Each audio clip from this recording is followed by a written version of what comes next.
Hey, motherfuckers! Wow. Hey, everybody. Welcome to the pre-show. Welcome to the pre-show! Dave's in full form Yay! tonight.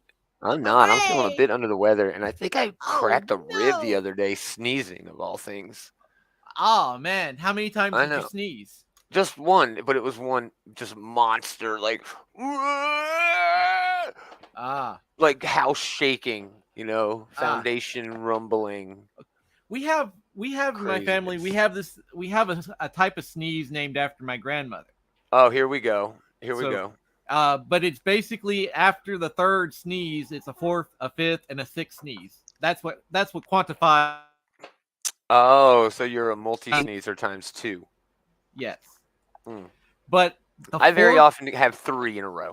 after the third sneeze, the fourth hurts, like will feel like your back's blowing out.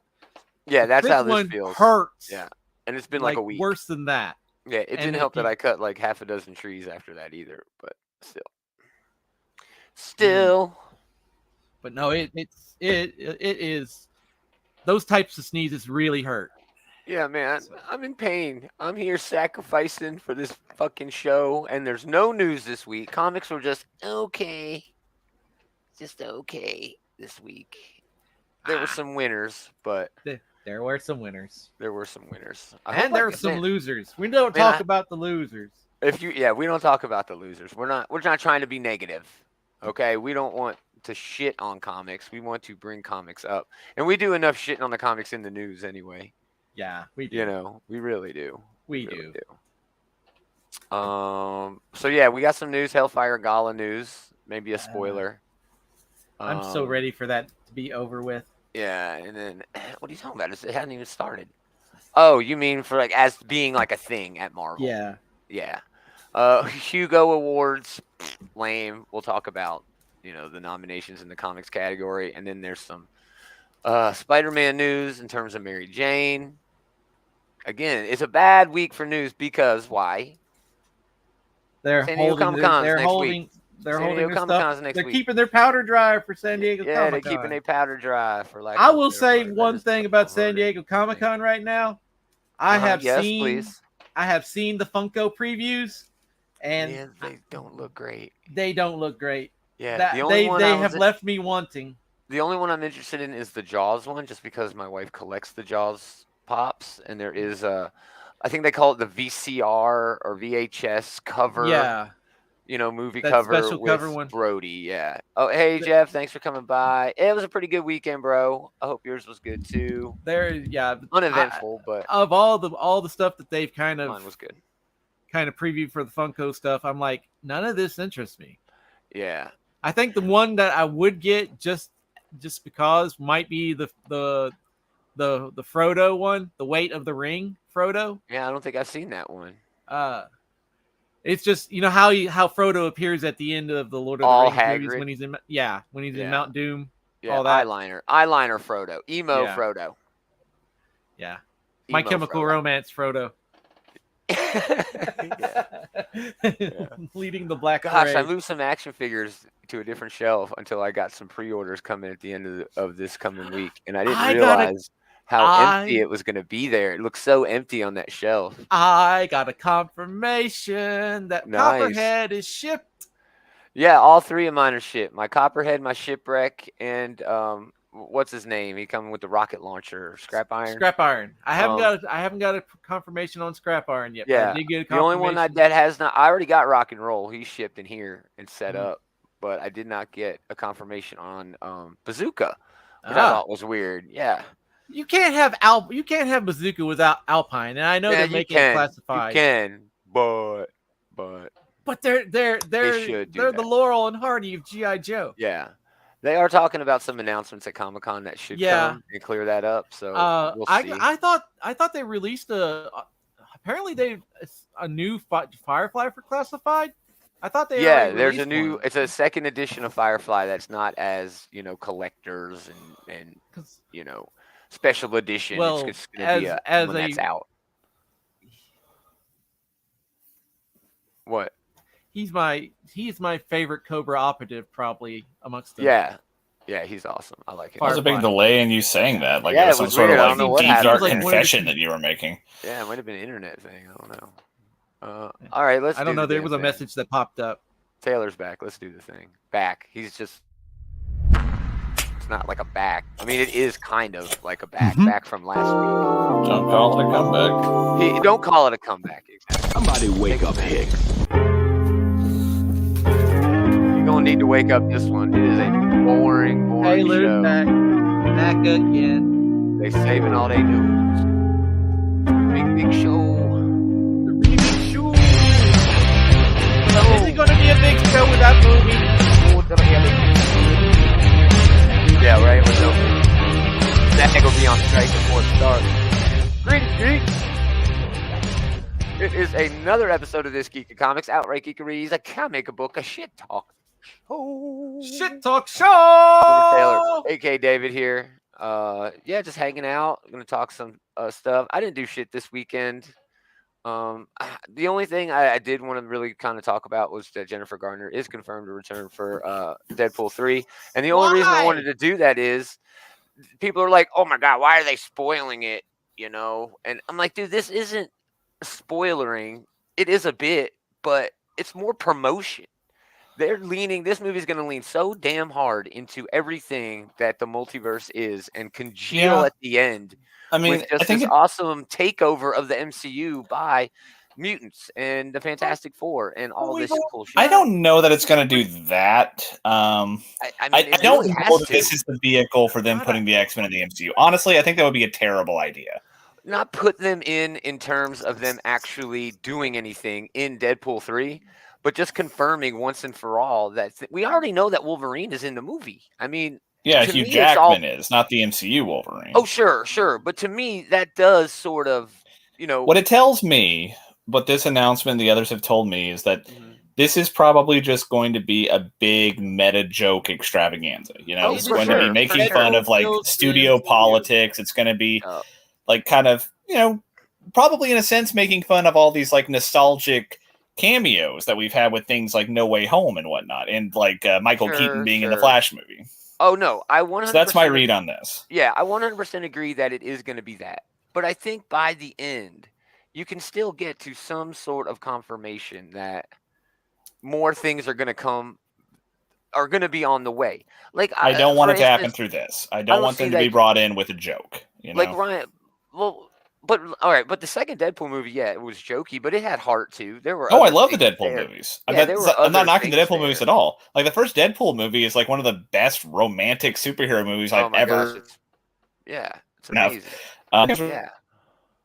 Oh, he's breaking up a little bit. But I am hoping that it's just not. I hope that they're not trying to take something that is inherently just a fun time and trying to do something serious. Like, or do something that has a lot of importance, like putting Fox characters into the MCU. Like, how much importance does it actually? I mean, it is an important thing, but it's kind of already happened. They've mentioned mutants. They've already confirmed that they are getting an X-Men and a Fantastic Four thing going. I really think them leaning.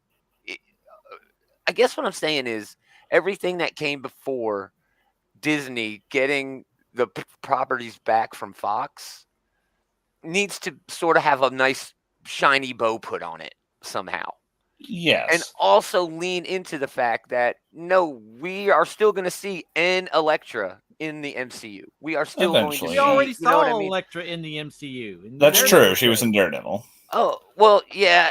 See, and that's another thing. I'm not sure even where the fuck those Netflix shits even fit. I mean, Charlie Cox is in She-Hulk and in Spider-Man now, so I think that tells me that those things are canon, or at least mostly. So they're becoming more canon. Yeah. Hey, Brandon in the chat, thanks for hanging out. He said he subbed on YouTube. That's so nice. Well, that's kind of you. Yeah, I mean that's literally the minimum. But we definitely fuck you, Gomer, you asshole. But he also left a comment. That was the most entitled thing I've ever heard. That's the minimum you can do. Fuck you, Gomer. Thank you, Brandon. Don't listen to this fucking asshole. Yes, thank you. Pay no attention to Gomer. I didn't do shit this week. That's why I wanted to talk about Jennifer Garner. She's great. Yeah. She's awesome. I hope she just says, "What's in your wallet?" Yeah, right. All right. What did you guys do this week? Anything? Well, I got three things to sort of talk about briefly. Oh my. One you're probably anticipating. I did go see Indiana Jones. Yeah, I did have that ready. How'd you like the twist? The twist. It was fine. Did I not say it's the very last thing he hasn't done? He's done literally everything else. Well, that's the thing that you mentioned, like, oh, they jumped the shark. It is no dumber than the other things that they've done in the other Indiana Jones movies. I mean, the first Indiana Jones, they opened the Ark and the ghost came out. They and melted faces. They opened the fucking Ark of the Covenant. They meet a goddamn Crusader ghost. Yeah. You know, like they had aliens in the Crystal Skull, and I know Crystal Skull isn't the best example to go with here. Your heart out of a man drinks from the false grail and turns into a husk. Indiana Jones have always been campy. They've always been campy movies. You know, they have like a fun charm to them, and I thought that this was a pretty solid movie. You know, nice. I thought it was better than Crystal Skull, which I guess is a low bar to clear. I also thought it was better than Temple of Doom. I'm not big on Temple of Doom. I actually don't mind Crystal Skull at all. I thought it was fun, but I think it gets too much hate. But it's not one of the stronger ones. My favorite's Last Crusade. You're right. In Dial of Destiny, though, I really like how they handled Shia LaBeouf's character Mutt in there. Very respectful. They let it be a pretty emotional beat. Yeah, I thought that was a good way to handle it. Yeah. Even though I haven't seen it, but you know me, I read. But it's also true that like Shia LaBeouf, I think, is pretty much like persona non grata in Hollywood nowadays. So he was never going to be back for this. He's trying to do his own production stuff and things. Whatever, more power to him. But I just don't see him having much like mainstream presence these days. Peanut Butter Falcon. Yeah. Whatever. What else, Taylor? What else? I did finish Legend of Zelda: Tears of the Kingdom. Oh, did you build cool stuff? I didn't build anything nearly as impressive as what I've seen on the internet out there. Oh my gosh, there's some. I tended to be pretty utilitarian. Like, okay, I need to cross this gap. I'll build a plane. You know, I need to You're more get over this river. I'll build a bridge. You know? You're more Pikmin than Minecraft. People out there building fucking TIE fighters. I've seen people building like laser mechs and like shit like that. It's mind-boggling. Way more creative than me. Pretty good. I've seen some of the laser mechs online. Yeah. But I will say that now that I've kind of had a chance to take in the whole game, it was definitely a huge step up from Breath of the Wild, which is already a really great game. Yeah. Still not my favorite Zelda game. Is it nostalgia? Part of it probably is. Me too. My favorite Zelda games are Twilight Princess and Wind Waker. Do you know mine's the second one? That I will say though that like this game is probably the best Zelda game, just not my favorite. You know, there's a distinction there. Right. My favorite Zelda game was on the Philips CD. Oh, whatever. David, you're full of shit. No one believes that. That's no one's favorite Zelda game. Just trolling. Yeah. In fact, that like game has like one of the iconic trolling images to come from it. It does. Yeah. But again, no lie, my favorite Zelda is the second one, and everybody hates it. Everybody hates that game. It's a good game. It's just not. It's Castlevania. It's not really a Zelda game per se. I love it. It's awesome. Anyway, what else? You had a third. Oh, I watched that first episode of My Adventures with Superman. Oh yeah, I have not seen that yet. How was that? It's definitely got like YA sensibilities. You know, It's definitely skews for a younger audience, but I think it's well made, right? Good. I think the animation's good. I think they kind of made a good decision. This is very early career Clark Kent, so he's not as like overwhelmingly powerful as you might expect Superman to be, but they have a good reason for it. So animated Smallville. No, he's in Metropolis and everything like that. Okay. Very wisely are doing it where they can incorporate a lot of the iconic characters like Perry White and Lois Lane and Jimmy Olsen. They're all main cast members. Yes. I think honestly the whole like romance angle they're doing between Lois and Clark is honestly kind of cute, you know. He's honestly twice there, my bad, but whatever. Yeah. Well, no, it can be honestly twice. So that was a solid watch. It's unbelievable. Like I'm into the love story, you know. I suppose, yeah. It's unbelievable. But I thought it was a solid watch, but it definitely is one of those that's going to be like skew more towards the younger crowd. I don't think I'll watch it like on a weekly basis or anything. Oh yeah, you just catch up at some point. I'm just not the target audience, you know. Dave, what'd you do? Anything worth mentioning? I am patiently awaiting Tuesday. Oh, what's coming Tuesday? I am going to go see Old Gods of Appalachia at TPAC. Oh, fun. Nice. TPAC's at Tennessee Performing Arts Center in Nashville. Beautiful, beautiful venue. The James K. Polk Theater. Yeah, that's that.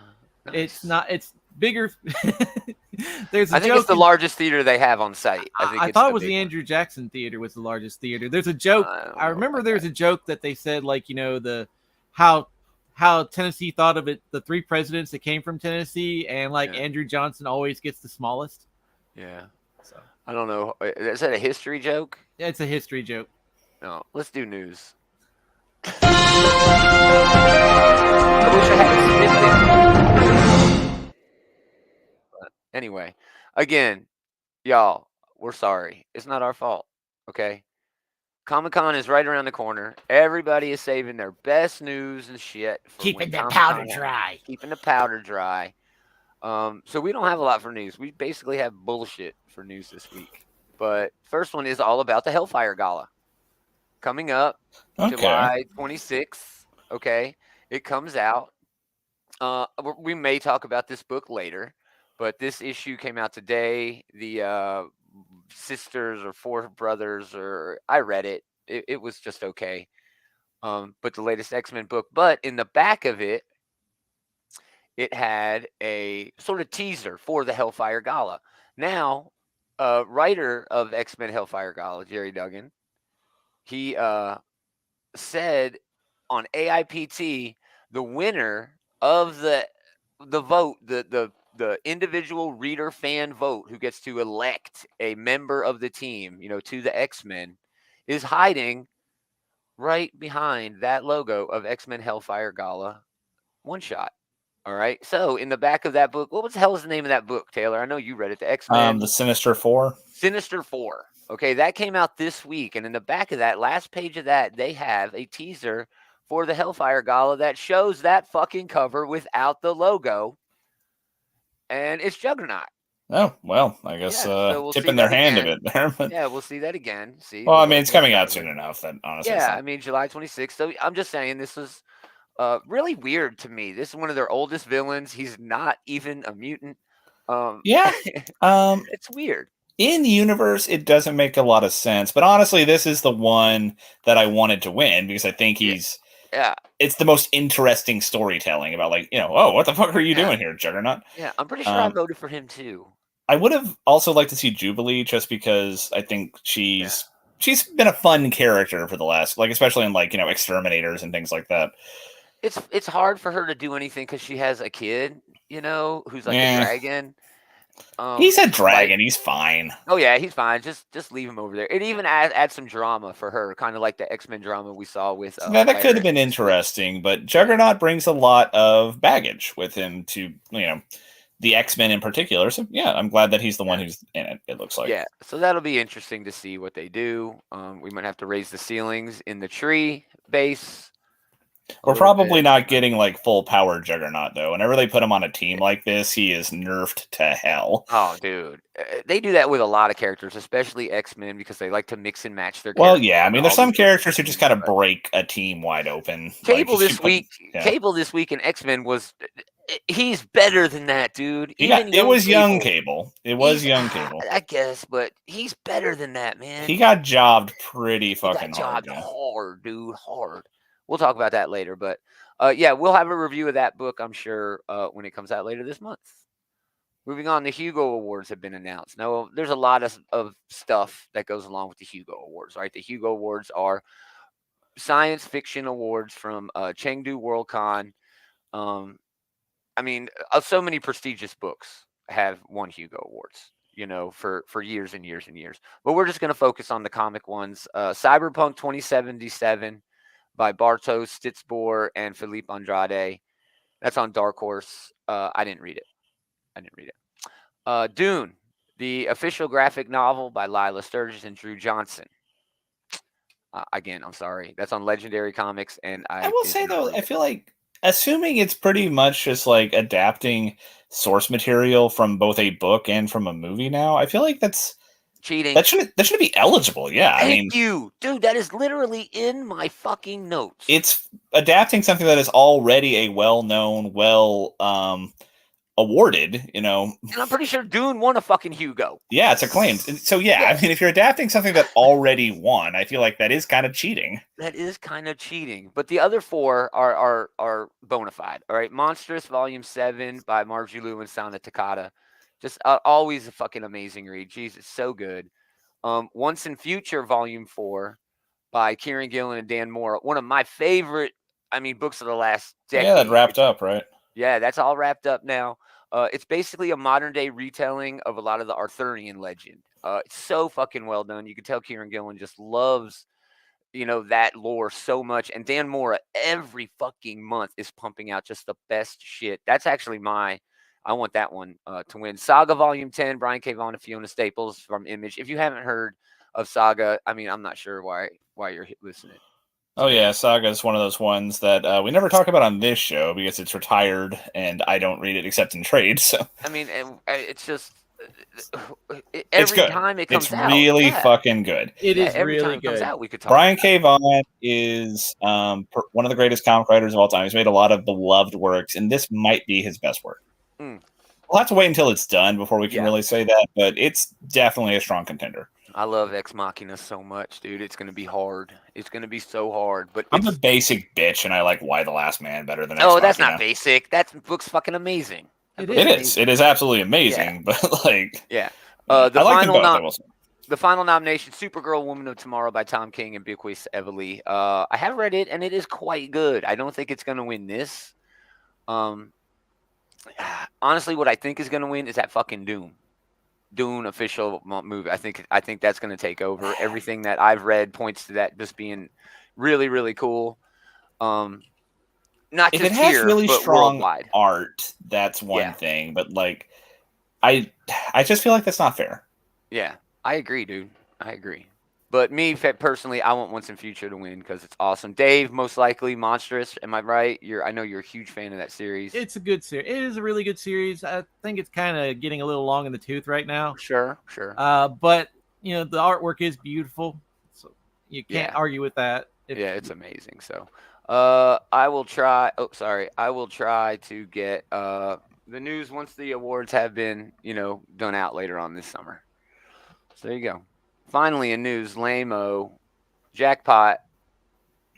First big appearance of Mary Jane as Jackpot in Amazing Spider-Man 31. Next month's Amazing Spider-Man 31 would be an oversized issue to celebrate the upcoming second year. I don't know how you do that with 31 issues of Zeb Wells and John Romita Jr.'s ongoing Spider-Man.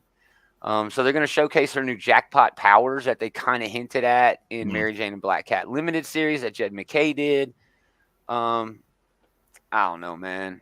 I just remember all those years ago, the original Jackpot was like a huge fake out that they did. It was actually just somebody we've never heard of who ended up being the Jackpot character. Now, that was Slott, wasn't it, Dan Slott? Yeah, I think that was part of the Brand New Day line is when they introduced Jackpot. Oh, gosh. That was a minute ago now. Yeah. But, this is whatever. None of us have really, I think, been following the Spider-Man run. And this ain't going to help. No. This is not something to help people who are not reading The Amazing Spider-Man. And that's kind of my point here. If you're going to do something with Amazing Spider-Man to get people to read it, you got to do something better than this. You got to do something better than this, man. This is pretty good. Humberto Ramos doing the mock-up here for the art. So. Oh yeah, the design for the costume itself that's pretty solid. That'll I did like the original Jackpot, like the Jackpot who wasn't Mary Jane. I did like green. That. I like that costume better. I thought green was a good look. Yeah, this is okay. It kind of sets. I guess she's supposed to look like she's like a dealer at a casino. Is the kind of look they're going for? Yeah, I think they're going for that. But also, if you look at the legs, there's like numbers, like slot machine, maybe. Sure. It's pouches. It's Liefeld pouches. Humberto Ramos rips off his mask, and it was Rob Liefeld this whole time. That son of a bitch. Yeah, but I don't know what a jackpot power is either. Lucky. Well, then she's just ripping off Black Cat. Yeah, maybe. Although I guess maybe she could do the opposite, where she makes things lucky happen. Well, then she's just Domino. Where Black Cat makes bad things happen to her enemies. Maybe she makes good things happen for herself. I don't know. That seems just like Domino.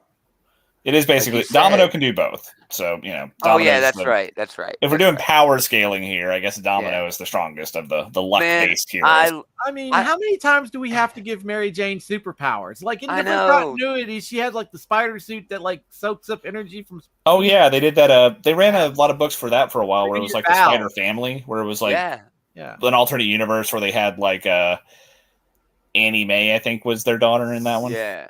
Not Mayday. It was another alternate. It was another, But I liked it at Spider Island when she and everybody else in Manhattan had spider powers. When she had that was a fun story. That was fun.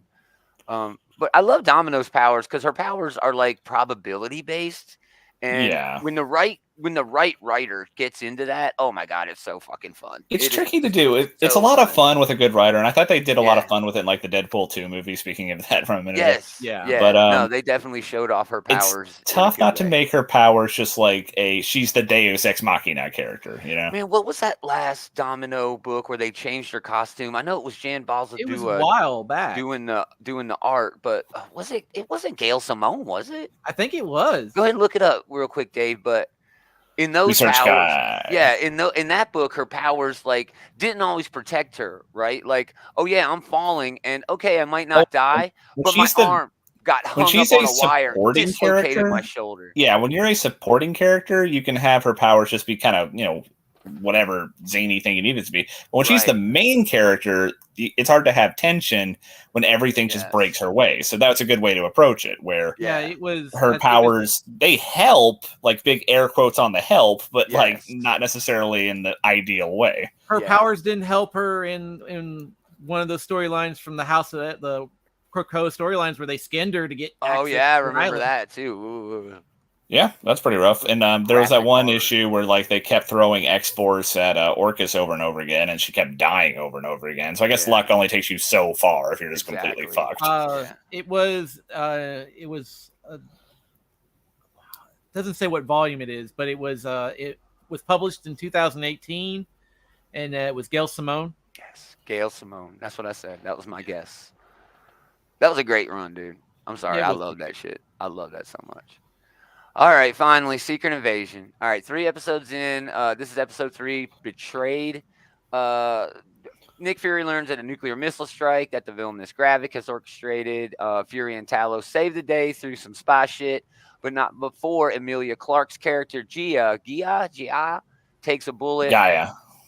Okay, Gaia. Like the Earth goddess, but spelled differently. Yeah. Man, I'm getting kind of bored with this, man. I think this would have been better off as a movie.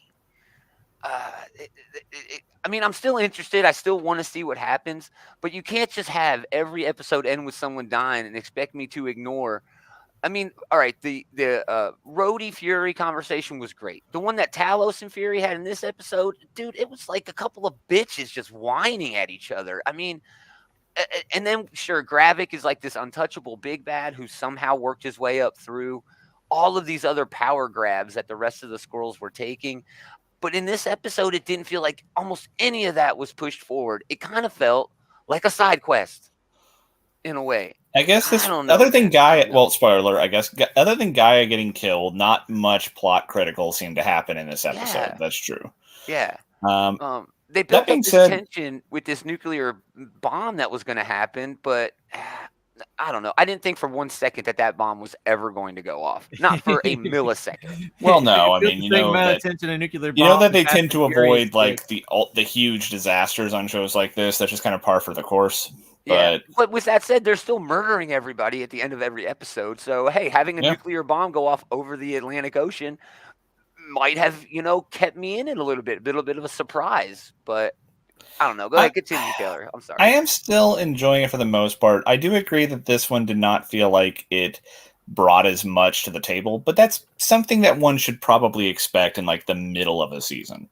And it's only 6 episodes, though, right? That's true. That we are kind of we are now in the second half of the show, starting next week. Yeah. I'm still not really taking it at face value, all these characters who are dying. I'm still not entirely convinced that Maria Hill is definitely dead. This is the type of show where they could have like I've got you now, Fury. And then he's just like, oh, really? And then just like all the dead characters come in and save him. Well, that's what I'm expecting at this point. I mean, all right, Fury at this juncture in the show feels almost worthless. Okay, everybody said you got to go, get the fuck out. Nobody trusts him. He's on the outside. Even his, right hand man Talos has been lying to him for, since they've been hanging out. But I don't know. Man. Jeff in the chat, I liked episode 3, but I have to agree, it just felt like nothing was answered. Yeah, for sure. I don't know. Is this? Yeah, this is showing. Guy is not dead from the bullies. Thanks. Rhodey's confirmed as a scroll. No, I mean, this has got to be Leroy. I think people need to just cool their jets. Back when fucking WandaVision was coming out, I got so sick of like blank characters fucking Mephisto, and then it was nothing. Yeah, in the end, it was fucking Mephisto all the time. Yeah, that's the same. That's the same energy, man. Saying, "Oh, this person's dead and this person's a scroll," and it's the same energy. And you're right. It's okay to discuss that sort of shit. There is probably some big twist coming. Yeah, like some character we think is dead is probably not dead.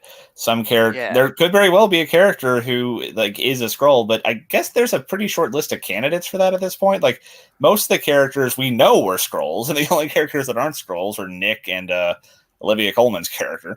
Yeah, have they revealed that like the president of the United States or something is a scroll? I don't know, man. I didn't realize that Shooter McGavin, I forget the actor's name, but Shooter McGavin apparently is like the Tucker Carlson of the MCU. Yeah, no, he will and it doesn't matter what that actor plays in, he will always be known as Shooter McGavin, the greatest golfer to ever play the game. Indeed. Yeah. So, Dave, did you watch episode 3 of Secret Invasion? I have not watched any of Secret Invasion. Okay, good. That's easy. That's easy. This might be a good one to wait until. Actually, David, I'm going to ask for you to not watch it until it's all out, and then kind of watch it in a few days. Yeah, I'm curious to see like if it hits different if you watch it all at once or if you like wait week to week like we do. Yeah, I guarantee you it will, man. Because I think I could accommodate that since I'm already missed half of it, anyways. Thanks, Dave. You're a real trooper. He is going overboard. Yeah, like I'm sure there's some big twist coming. I guess the other big twist from this episode is supposed to be that we maybe don't trust Nick Fury's wife. It turns out.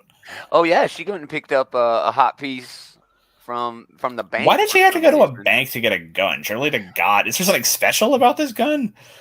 I wouldn't think so. Maybe that's just she was hiding it. It just seems like that was an elaborate link to go through to get a single gun when she's married to Nick Fury. They probably have guns underneath like the potted plants and shit like that. Yeah, right. Jeff was Quake gonna show up. Maria Hill, and work with Fury. Exactly. Quake from maybe that's another. That's another thing people I'm sure like eagerly waiting for is like, is this going to bring in anything from Agents of S.H.I.E.L.D.? Oh, that would be cool. I'd be okay with that. I'd be okay with it, but I also feel like a lot of the stuff they did in like the later seasons of Agents of S.H.I.E.L.D. made it pretty thoroughly non-canon, or at least hard to justify it being. Yeah, they were in space though. I mean, they were in space. They were time traveling. They're doing all sorts of shit. Yeah, they would. This show was crazy, man. That show was fucking crazy. But yeah, we'll have a review of episode 4 next week. Again, that show's on Disney Plus on Wednesdays. Let's do food. Oh, I almost hit the wrong button. Shit. Yummy. It's like I have one job. I can't even push buttons right. Okay, first bit is the bad bit. Maybe both of them are bad. You'll be the judge. Pepsi pineapple. Yeah, now the reason they're doing this is to sort of accent an accompaniment to Little Caesars pineapple pizza. So this really is like I don't know if I could handle the double dose of pineapple. That is, you know what I mean? Yeah, kind of double dipping. It is kind of double dipping. Regardless of what kind of flavor it is, I don't think I'd ever want my drink to be the exact same flavor as what I'm eating. Thank you. Like I wouldn't want to have like a like a cherry soda if I was eating like a cherry pie. Yeah, it seems like you're double dipping, and that doesn't work. Starting July 17th, Little Caesars. I guess we also need to address: do we think Pepsi would taste good with pineapple flavor? Pepsi didn't taste good with the mango. Shots fired! Wow. Pepsi doesn't taste good without any flavor. Just Pepsi flavor. Pepsi just doesn't taste good. Period. So yes, I can definitely say with a positive yes, a very firm yes. Of course, it's going to make Pepsi taste better because it's going to taste something different than fucking Pepsi. Because Pepsi tastes like dog shit. It tastes like dog hair. It's really nasty. Sweet. I'm not as down on Pepsi as you seem to be. I would definitely always choose Coke if given a choice, though. See. When I get asked, is Pepsi okay? I say no, but you can bring me one anyway. Because I'll suffer through it. Got 'em. Because I live in the South and we actually have an option here that is palatable with anything that you're drinking a Coke with. I'll just say sweet tea. Every place I go that serves Pepsi also serves homemade sweet tea. I'm actually surprised to hear that you've gone native like that, since you're actually a filthy Yankee. Most people might know. I am a filthy Yankee, but I have lived here for quite some time. Here is a little bit of advice for any Southerners who do go north. Never order sweet tea once you're out of Virginia. Don't do it. It's not going to be any good. Yeah, not going to be good. On the opposite hand, I live in the South and I don't like sweet tea. I will drink the hell out of fruit tea, but I will not drink sweet tea. That's okay. The only fruit tea I drink is peach tea, which is still Southern. Anyway, again, starting July 17th, Little Caesars fans can get a pineapple pair-up, which includes a 16-ounce Pepsi pineapple and a large 2-topping thin crust pizza. They want you to put pineapple on that pizza. This actually debuted back in 2020. Wait, they want us to put pineapple on it? No, I mean, not like us directly. They want us to order it like that. Okay, but yeah, what do we? Is there a consensus on pineapple on pizza? I'm okay with it. I'm fine with it. I'm fine with it if it's ham Hawaiian. I accept that it happens, but it's not something I care for. Yeah. Pair it well with ham, and it's fine. Yeah, some people are like, I want onions and pineapple, like a sweet and sour, and I'm like, no, what? No, you're killing me. You're killing me. Yeah, it all depends on Andy, it's gross. Andy's out on date night, and that's why he's not here tonight. And he had to chime in and say, "Oh my God, gross! What is happening?" So I bet he wasn't even watching the show. He just got a tingle that we were talking about pineapple. Yeah. Or maybe he's not listening and he's not talking about the Pepsi at all. He's talking about the show itself. Gross. That's hurtful, and I hope that's not the case. But whatever. Moving on to number 2, Barbie. All the rage. You Oppenheimer elitists can go fuck off. I'll wait for the streaming. It's all about Barbie. That movie is going to be the existential event of our generation. Well, apparently the internet is all in on people going to see both to kind of celebrate the contrast here. I was all for that, but you know how I am. I'm like, of course they are. Of course they are. Capitalism at its finest. Just finished a 6-part series on the Manhattan Project on a podcast. Oh, fun. And fun. I bet that's way better than Oppenheimer, right? I really want to see Oppenheimer. Yeah, I bet. All right, so Cold Stone Creamery is going all out with the Barbie tie-in shit. They got a new flavor called Pink Cotton Candy Ice Cream. And there's a new creation and a cake.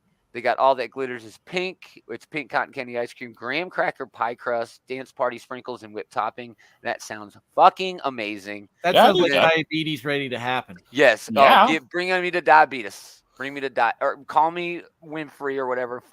Whatever from Cocoon. I'm all over Wilford whatever. Yeah, whatever that old man's name was. He's the best meme, one of the best memes. Okay, so you shouldn't go in this expecting to be diet food, but this does sound pretty fucking good, I gotta say. Yeah, Andy chiming in, the movie theater is doing a double with Barbie and Oppenheimer. You're right, they're trying to get every single member of the movie audience into a movie theater that weekend. I think it's more of an experiment than anything. Man, do you remember when Barbie dropped the bomb on Hiroshima? Yeah, that's going to be I'm reminded when Doom and Animal Crossing came out on the same day. And how the creators of that kind of leaned into oh yeah, they had the stark contrast between the two games. Dude, that's fun. There's been some memes where a dog character and Isabel is mowing down demons with a machine gun. That was released by the Doom guys. That wasn't even really a meme. That was something they made themselves. They were having a blast with that shit, man. They were so excited. Dude, that's like a quote from the dude who is running Diablo 4's PR right now. Somebody asked him, said, there is some concern that people, are playing the game and then not finding a lot to do. He's like, well, then they should go play something else for a little while. And it's like, man, what a nice, honest thing to say. No shit. There's thousands of video games. You don't have to play just one. That's like the same kind of response they gave when they were talking. Blizzard gave that one time. Is like, we're going to move Diablo to your phones, and everybody's like, boo. He goes, don't you all have phones? Yeah, don't you all have a phone? And then there's the best cake ever. Layers of yellow cake, pink cotton candy ice cream, dance party sprinkles. This is all in there until August 8th. Barbie hits theaters July 21st, along with obviously Oppenheimer. I will probably not see either of them in the theater. I hate going to the movie theater. I love movies. I just hate going to the movie theater. So yeah, there you go. Awesome. You guys want to do fucking top 3? Let's do. It was rhetorical. My bad. There's no moment of dispute. Ask me a question and just cut me off. Kind of talking about no moment of destruction this week.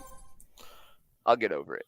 All right, yeah, there were a shit ton of comic books that came out this week. I mean, a butt ton. Some good, some bad. There was a lot. This was definitely a like a lot, love a little type of week for me, though. Yes, for sure. I want to mention Phantom Road #5 is my honorable mention. Jeff Lemire, Gabriel Hernandez Walta. Another fantastic issue. Lots of stuff happening here, but things are going so slowly, which is fine. There's like this FBI agent who barely knows what's. Oh, that's not the right picture. Where's the FBI agent? I must not have grabbed a picture of her. Anyway, there's an FBI agent who doesn't know what's going on, really. There's a revelation that Dom had this traumatic past with his fucking kid getting run over by his truck accidentally. Oh, that was brutal page to read. The thing in the back of the truck is like some kind of alien egg or some shit. Like, oh my God, what the fuck? And then even more, what the fuck? A dog wearing a cap and overalls shows up. Is it a dog or not a bear? I don't know. Is it a dog or a bear? Is it a bear? Looks like a teddy bear to me, but it's hard to maybe say. it's a bear. I don't know. This animal shows up and is hanging out. I mean, this book has just gotten weirder and weirder, but it still has a whole lot of heart. And Jeff Lemire, man, that dude just knows how to write a damn comic book, man. You don't know. I don't know, but you don't have a picnic basket. I did want to do one more honorable mention before sort of sliding into my number 3. Deep Space Nine, The Dog of War, is all about a purebred Gorgie that Quark sort of traffics because purebred dogs are like very rare, and some big rich dude is wanting they steal the storyline from Cowboy Bebop. I mean, is that? I've never seen that. Oh, what's supposed to be like Ein? Ein, yes. Yeah. There's a storyline in there about, well, it's a genetically engineered dog, Corgi. Yeah. That is basically like a living supercomputer. But quick aside, real quick, if you've never seen dog. Cowboy Bebop, you should definitely check it out. It's really good. Yeah, I heard it's like Star Trek, kind of. It's short list. It's not really. Okay, it's like a Star Trek like setting, I guess. If we're like looking at like all the grimy people that like Worf and Rafaela are hanging out with at Picard, you know. Okay. But anyway, it's really good. You should check it out. Cool. Yeah, not the live action shit. No, I'm doing that first so I can get a better. I never watched live action shit, but Cowboy Bebop the anime was damn near perfect, and it's difficult to imagine anything living up to that. 26 episodes and a movie, and that's all you need. Oh, okay. All right. It's often considered the best anime ever made by many. It is. I might have to check it out on your guys. 20 years on, it still holds up. There's only maybe a couple. It's got a timeless quality to it. I think it'll always be good, you know. Awesome. But yeah, they're basically lifting. Oh, but sorry, you're talking about Deep Space Nine. It's just this really stupid adventure where they're going to rescue this fucking dog, and it's just dumb as hell. But I fucking love it. I love it. It works for a Deep Space Nine adventure, you know. Andy chimed in. Bebop is amazing, of course. He's seen everything. I ain't seen shit. Defiant #1 though is my number 3. Christopher Cantwell, Andrew Unzeta. How can any Trek fan not adore a book that stars the crew of a stolen USS Defiant, captained by Worf? Spock is on the crew. Lore, B'Elanna Torres, Ro Lauren, and now Tasha Yar's out-of-time daughter, Sayla.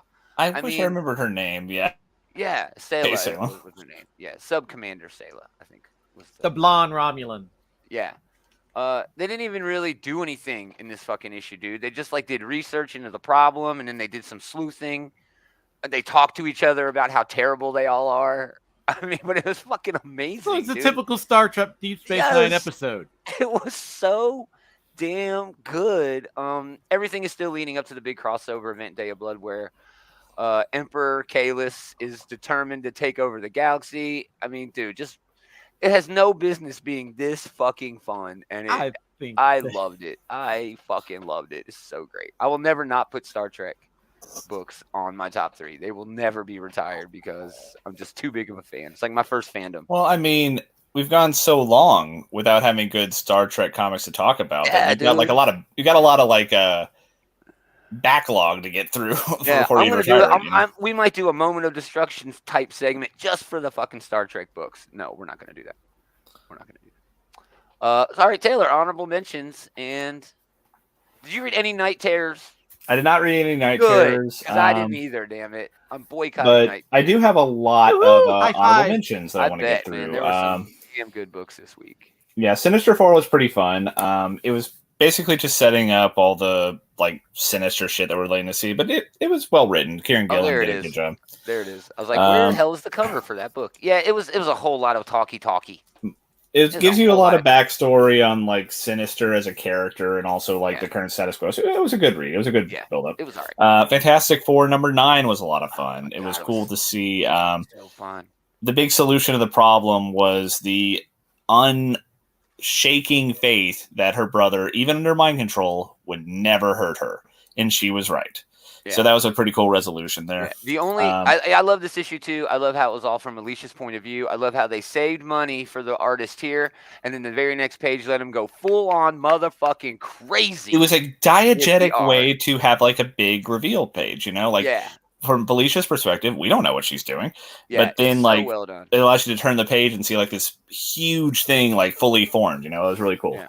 The one thing that got me on this, if I could just say, the one thing that got me was goddamn Sue Storm. They always making her better and better.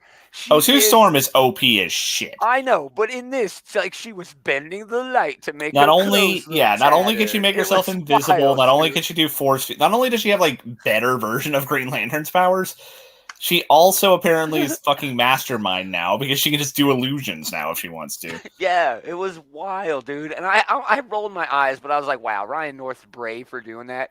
And it does work. He is really coming up with very novel interpretations of their powers, and it's honestly pretty cool to see. Like Reed apparently can like rearrange molecules now with his shit. Yeah, there's some wild shit going on. But yeah, good shout out. Yeah. Like I said, a lot of honorable mentions. Honorable mention for Steelworks, number 2. Michael Dorn, as a comic book writer, has no right to be doing this good of a job. Yeah, dude, it's wonderful. I know. There it is. Yeah, it's a fantastic book. He's writing the family dynamic in this. Yeah, this is well, man. I love one of my favorite parts of the whole book was just him sitting down and having a conversation with the super people, you know? Yeah. And the art is stunning. There was a big 2-page. Really good art. There's a cool action scene that we start off with. And I think that it's kind of a cool angle to come at here, right? Like John Henry Irons is trying to help the people at the bottom without everything having to be like superheroes coming in. It's a cool angle. Yeah, no, I like it too. Final honorable mention for Clobber in Time, number 5. This wraps the series. Just because it's been the end of the book. Yeah, it's the end of the book. It's a cool final battle. Doom having Pym shit pissed me off. I was like, come on. Damn it. Doom got everything. Doom has fucking everything. This was a pretty cool Dr. Doom book, if nothing else. But I mean, you mentioned 2 books in your honorable mentions that both issues had Pym particles used to just weird shit, to do weird shit, man. You're not wrong. I mean, it was weird. It's a weird coincidence that both of them, like, both characters who have nothing to do with Ant-Man most of the time, pulled out the Pym particles. Yeah, it was weird. But still, good book. The art. Steve Scroce's the art was definitely the big selling point for this entire series. It's going to be a really cool graphic novel just to kind of thumb through and look at all the different battle scenes he draws in here. Yeah. Okay. But my actual number 3 this week is Daredevil number 13. Oh, nice. Okay. This is Daredevil journeying through one of the hells, on his way to kick the shit out of the Beast. And it was a cool fight. There's a lot of like big like oh shit moments, like when he gets his arm chopped off, and we got the Beast nipple rings and all their glory here for us to see. I had to pull this. It's just so stupid. But all the scenery in hell was really cool to see, and it's a really big character moment for Matt Murdock. It's like he's having this like crisis of faith, and Chip Zdarsky gets Daredevil on a very fundamental level, and I think that really shines through in this issue. Yeah, you mentioned the fights, and they were amazing, but Matt talking to his old man was... It's just... I mean, that's been done to death. But it wasn't, actually. I know. But it still worked. You know what I mean? It's still Chip Zdarsky put like, and that's what I was saying. Matt Murdock dealing with the guilt that his father's death has still, rests on his shoulders. Chip Zdarsky put like a whole new spin on that, in this issue. And yeah, it was very well done. Very well done. Excellent choice. Not really much to say about that book except it's almost over.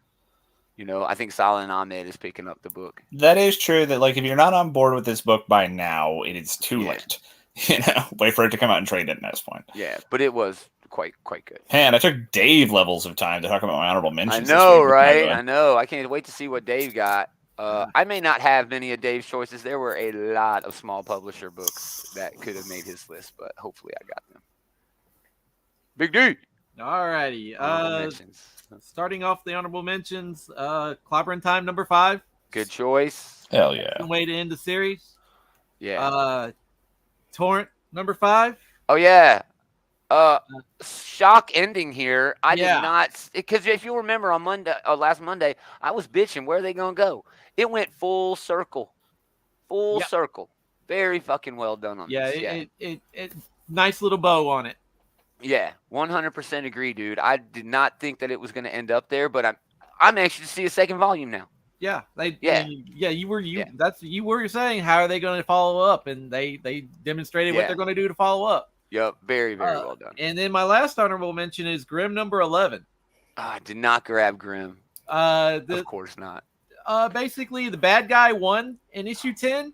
Yeah, and the deal that the bad guy made has revealed that it's a bigger problem, and she now has to go and release Jess.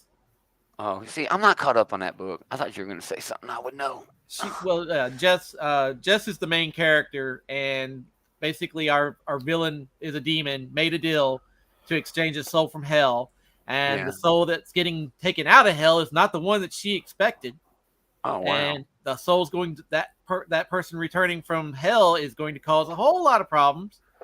And she has now gone to the prison of Jess and basically said, I'm letting you out because I need your help, and I'm giving you your dad's scythe. Oh, okay. Yeah, I'm gonna have to catch up on that damn book this week, man. That's gonna be my book. It's sounding more and more like Bleach all the time. Yeah. And my third book. Another. I thought that was your third. You got another honorable. That was an honorable mention. My number 3. Nice. Book this week is Weird Work number 1. Yeah, I did not read this. I didn't get a chance to take a look at this one. There is the book. The artwork is fantastic. If you Shaky Kane. If you like Mike Aldridge, you'll love Shaky Kane. Mm-hmm. You keep saying Mike Aldridge. You mean not Mike Allred? Allred. Am I calling him Aldred? Yeah, Allred. It's Allred. I'm thinking of somebody else. I'm always thinking of somebody else. I do that all the time too, bro. But the artwork is fantastic. There is a lot of different threads being woven through this book. It's this very fantasy-like super world. People are getting knocked off because it's a gang war going on. I thought you were saying knocked up at first. Knocked off. Knocked off, killed. And I get it. I just thought you were saying something else. They are bringing this old retired cop. He's on the verge of retiring. They brought him in because he's the only guy that might be able to figure out what's going on and stop it.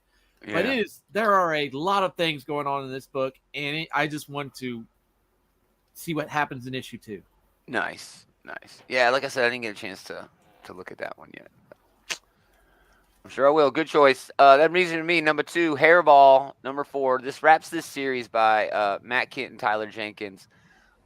This was just really terrific. It's a series about a demon-possessed cat, and Aren't all cats demon-possessed? Yeah, exactly. It took us from seeing. Let's not be so mean to cats here. I love my cats. I love my cats, but he ain't wrong. They got something in there. Like a scared child, do what was necessary, in having this demon possessed cat, to then seeing this confident adult doing the same thing, just on like the flip side of the coin. I'm not sure if this is what Matt Kent was going for, but to me, this was like this human story about maybe not killing your demons, but learning to live with them in a way that is just as healthy as possible for you. But maybe that's just me. You know what I'm saying? Maybe I'm just all fucked up. And that's what I took from it. But either way, great symmetry in the story, really fun art. And Matt Kent, he's a fucking pro, dude. He knows exactly what he's doing. This will be collected in a month. Check it out. It's dope. And it's only a 4-issue series. It should only be like $12 to $13, collected. I really, really had a great time with it. So cool. That was my number 2.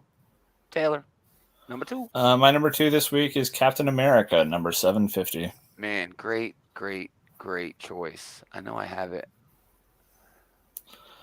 Yeah, great this was basically doing a bit of a capper on the Cold War event that just ended. So from that perspective, if you haven't been already reading it and you just picked up this milestone issue, you're not going to get much out of it, I guess. The second half, you probably would have gotten some love out of it. Well, sure. Like the back half of it is a anthology. And a lot of those were fun. They're each little 4-page. It was my favorite. Snippets. The Gail Simone one in that was my favorite Cap thing in years. I loved it. One Lucky Shot. This one where the kids were playing with the shield. Dude, I had such a ball reading that, man. But I just want to highlight the art here, the emotion in the eyes here on these characters. The artwork on this Sam Wilson book has been outstanding, and this was an excellent example of that here. It was a cool look into like what it means to Sam to be, stepping into, the role and everything, like the struggles he has with that. It was well written. I also really liked the funeral for the Destroyer. It gave us a chance to kind of see a lot of Steve's history all gathered here, Yeah, you could tell that the people who were writing this book, it was Jackson and Lansing, love Captain America lore. I mean, they delved deep into that shit, man. And also his interaction with Bucky at the end. It was very well handled, I thought, Yeah. Like it leaned a little bit too much into Cold War, which I thought was actually kind of just it's just middle of the road sort of event. It worked. One thing Cold War did well was the relation, and this whole run has done well, has been this dynamic between Cap and Bucky, because usually when heroes are like fighting each other, it feels a little contrived. But in this story arc, it felt very organic. It felt very believable. It felt very in character for them to have the conflict that they ended up having. This was a good resolution to it, Yeah. Again, I loved the backup by Gail Simone. There were some pretty good backups. That one probably was the highlight. I also like the one about like the guy who like stood up for him when he was being bullied as a kid. That was a really good one. Yeah, that was good too. We do get one more Captain America issue, I think, before these books go to where we're not sure. We know the Steve Rogers version of Captain America is getting a run by JMS, but we'll check to see where that goes. The character, they even addressed it here, of Steve Rogers is the in-universe reason for him not being around very much is that he's hanging out in Dimension Z with his son. With his kid, yeah. So that's probably going to be Steve's status quo for like the next few minutes, however they end up doing that. And I'd be cool with seeing Dimension Z come back. I mean, that's fine. Nomad, or Ian, I guess his name is kind of like the commander of like this amazingly awesome army now. Yeah. They could do anything with that. They could bring that in at any time they wanted to, and do crazy shit with it. So it's a fun dynamic that's been added. I also like the introduction of the new Destroyer and the new Nomad. I thought was pretty well handled. Yes, the new Destroyer. There's so much potential there for at least a miniseries, dude. At least there's a lot of potential there. Yeah, for sure. But they definitely want to have Sam be the primary Cap, both because he's Cap in the Avengers and also because, of course, the movie's coming out. Exactly. Good point. Yes. So Sorry, Steve. As far as milestone issues go, this one was very good, very well handled. I agree. I thought it was really good too. Good call out. Good one, Dave. Number 2, Barnstormers number 1. This was good. This was really good. A lot of fun art. A lot of great dialogue. I'll leave it at that. A lot of good dialogue. They're like weird work. It's got a lot of threads being woven through it. We have a runaway bride. We have a barnstorming pilot. We have who's seeing like, I guess, like neon visions of something terrible. We're not sure what that is yet. That's not what that is yet. But there's a con game going on, and there's a lot of just like good stories being a good story just being laid. The foundation for a really good story here. Yeah, to me, it felt almost like pulpy, like pulp comics of back in the day, where they're just putting anything they can on the page just to fill up the book, which Oh is yeah, what they like an old used to like do. Doc Savage story or something like Yeah, that. Yeah. which is what they used to do back in the day, just fill it full of nonsense just to get a book on shelves. But it feels like Scott Snyder, and I actually have read this whole series, so I know he's actually going to lead into an amazing story by the end of this. So yeah, and it's hard to deny that Tula Lote art. I wish I had a picture of the bride. That's basically her, Yeah, that's right her. there. But there are some great panel Yeah, shots of when this she gorgeous woman. She's just gorgeous.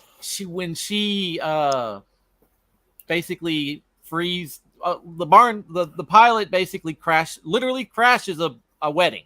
Yes, literally crashes it. Literally crashes a wedding. I guess he thought that was the group of people he was supposed to meet or something. And Yeah, and the bride sort of sees this as like an omen and a way out. Yeah, but but that scene after they leave in the plane where she gets changed into her party outfit, that is like just he's trying to be respectful of her, not watch her while she's changing and all that. But that reveal. Yeah, it was very well done. Beautiful. Yeah, and not only well drawn, but just the way it built up to it. Yeah. So them working together, Lotte and Snyder working together to get there. Yeah, it's really good comic booking, and yeah, stick on that series because again, it's a Comixology original that's just now moved over to paper. And I've read it, and it's quite good. It's quite good. Awesome. That leads to number one. There was no doubt what my number one was going to be this week. Swan Song. Hey, number one. my number one too. W. Maxwell Prince, Martin Simmons. Swan Songs, if you didn't know, is a series of one-shots that's all about endings, and this one is about the end of the world. The apocalypse. Yeah. So Prince has this way of writing that's like impactful in unique ways. And in this story, a regular dude is caring for his dying mother while the doomsday clock continues to count down to the end of the world. All right. And he goes on this fairly short journey, giving us a tour of how terrible everything is. Oh, yeah. While the doomsday clock is counting down, but he's going to get his mom a gardening magazine because she likes him to read the gardening magazines to him. And this is just demonstrating on this artwork here, just the level of, even though it's just a short walk to the store with the magazine, what he has to go through. Like this guy that in the picture here is demanding drugs. Yeah. But there's also like emotional addicts who it's so close to the end of the world. Like they just have forgotten how to feel and just, hey, please smile for me. Please smile for me. Well, they were described as emotional vampires. Yeah, dude. So it's kind of like this very Joker-esque kind of vibe to it, but they were tormenting people to make them cry, tickling them to make them laugh. It was very... It was surreal. I wanted to encounter. It was surreal. But to me, just like any story about the apocalypse, Prince is really telling us a story about now and how terrible things are now in other ways. Not as severe, not as in your face, more subtle and things like that. And look at that panel, dude. That is just beautiful. That represents things are spiraling out of control. More than the guy can take. Yeah, and then he does get home, and then shit goes to hell. But we're still not even sure what it was because I'm sorry, this apocalypse looks kind of cheery. Are those flowers that are? It looks like a tree. I don't know. Art is supposed to be like a personal thing, and you get out of it what you put into it, and this is the perfect representation of that in the comic form. You know what I mean? You could take this book a lot of different ways, depending on your like overall outlook on life and things like that. And yeah, this just hit me in multiple ways, positive ways, negative ways, real ways. I don't know, dude. It was perfect, but Simmons provides the perfect drop. It's depressingly uplifting. That's what I have in my notes. It's depressingly uplifting. I just can't wait to see more of this shit, dude. It was wonderful. Wonderful fucking book. All right, so that was my number one. Also, Dave's number one. Thanks, Dave. You're welcome. That leads us to Taylor. Wrapping up the show with his number one. I have one guess. Thor Annual, number one. Oh, my God, this shit was dope. Go ahead, dude. Go ahead. Yeah, this was really cool. This was a little self-contained story. Apparently, the premise is that MODOK has gathered the pieces of the Bifrost that have been shattered, and he uses it to turn himself into God, basically. Yeah. Very well drawn, like especially the parts where like they're playing with like the Rainbow Citadel that like, well, he calls himself Mythos now, has built. They give a really tortured acronym for him being Mythos, but that's always been part of MODOK's character. I was so that's going to right. ask if it was fit for something. But so the artwork is really cool. This was a really awesome Thor story, and it's been a while since I read a Thor story that I really liked, so that definitely helped out. The thing that really put this over the top for me, though, is that I was not expecting it to be a great Spider-Man story. Right? Because, like, reality has been warped so that the heroes never existed, but apparently since Thor was in another realm or something, it didn't affect him. But yeah, he goes back to New York, and Peter Parker has never been bitten by a spider. He's just Peter Parker. He's not Spider-Man. But he's still a goddamn hero, you know? Yeah. He's still doing what he can. He's still, like, even though he doesn't have great power, he still takes responsibility that he can, you know? Yeah. And that is such a quintessential Spider-Man thing. It's the reason why he's such a great character. And Thor being inspired by that is such a quintessential part of his character, you know? The thing that makes Thor an intriguing character, he's not just this, like, awesome powerhouse, like, you know, force of nature. He is all that, but he also is somebody who like genuinely loves and is motivated by the little guy, you know? Yeah. I thought that was really good too. Jeff in the chat, Thor Annual was awesome. He agrees with Totally you. agree, Jeff. This is why I love the book. Here's a panel that they did. Oh, there's a lot of great artwork too. Yeah, like and there's like a parallel image at the end of the book where everything is set right again. That's great symmetry. It's a cool look at. It's a great way to do the 10 realms. Really kick ass. Oh, and I also like he's got a little bit of battle damage at the end too, you know, where his cape is all tattered and his helmet's gone and stuff like that. Just so fucking well done, the whole thing. Again, Lanzig and Kelly, right? Jackson Lanzig and Colin Kelly. Yeah, this was a big week for them. They were my 1 and my 2. Yeah, they cannot stop killing it. They're writing that Star Trek book. That's the fucking best shit ever right now. They might be my writers of the year so far. Yeah, they're very high up there, dude. I mean, of course, Zdarsky's writing Batman and Daredevil. I mean, Jeff Lemire is like perpetually awesome. Every fucking thing. Yeah, and it's all good. Yeah, I mean, there are so many, but you're right. It's almost like a surprise factor is really leaning them towards the top because holy shit. They have made Star Trek books cool again. They unironically embrace the things that we love about these characters and really highlight them. With Captain America, with the Star Trek crews, and here with Thor, you know? And with Guardians, Yeah. I mean, what? Awesome. Well, that's it. Again, Dave's number 1 was Song Songs. Number 1. Fantastic book. So, that's it for us, y'all. Hey, thanks for hanging out. We really appreciate it. If you want to, check out the Bullies. If you like what we're doing, you'll love what they do. Leroy and Eli do pop culture. They add comic books there at the end just to, you know, make the name work. But it's all about pop culture, great movies, TV, reviews of music, even novels, you know, from time to time. You never know what they're going to be talking about. So check them out on this channel and others. If you want links to all those channels, them and us, go to OutRickGeekery.com. We got links to all of the audio, video, socials, you know, except are we on Threads? Yeah, I think we're on Threads now. I barely know what Threads even is. It's Twitter for it's Facebook, Twitter. Who hate Elon Musk. Yeah. Jeff, great show, man. Thanks you so much. We appreciate that so much, dude. Thank you for hanging out. So yeah, check it out, RickEaker.com. Come back tomorrow. I think Andy will be here, maybe not, but it's definitely going to be me and Taylor. At the very least, talking about all the new comics coming out Wednesday. Every Monday we talk about all of the books that are coming out in the following week. This is a huge week as Comic-Con is quickly approaching to let us finally have a good fucking news segment. Please Comic-Con happen so we can talk about stuff. God. So yeah, we're doing that I feel like we've been like, you know, polishing these turds pretty well. We really have. We've been polishing turds. Yeah. We have. Although that X-Men Hellfire Gala spoiler, that was prime. That was good shit. Anyway, yeah, thanks again for hanging out, but most of all, thanks to these jokers for hanging out with this joker. Always fun. We are gonna do it again next time. Same geek time, same geek channel.